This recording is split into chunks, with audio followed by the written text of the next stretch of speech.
Nagmistulang dagat na ang ilang mga lugar sa southern China na kasalukuyang nakakaranas ng malawakang pagbaha at mga pagguho ng lupa. Sa video na ito, makikitang unti-unting bumagsak ang lupa sa likod ng bahay.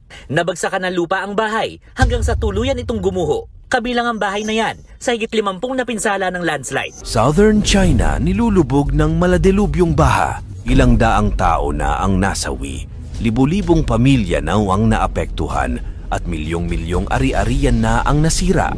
Mahigit 40 plus na ang mga nasawi dahil sa pagbaha at paglandslide sa Guangdong Province. Nanawagan naman ang Chinese leader na si Xi Jinping nitong Martes na gawin ang lahat ng makakaya para mapangalagaan ang buhay at mga ari-arian, kamalasan o karma.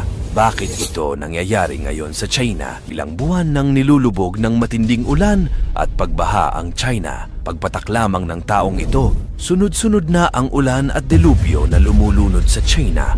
Ilang daang tao na ang nasawi. Libu-libong pamilya na ang naapektuhan at milyong-milyong ari-arian na ang nasira.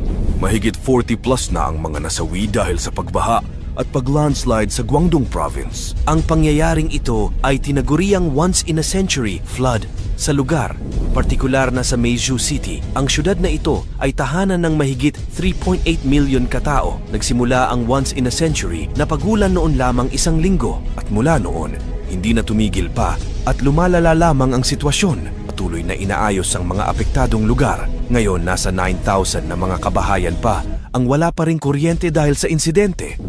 Noong Biyernes lamang, diniklara ang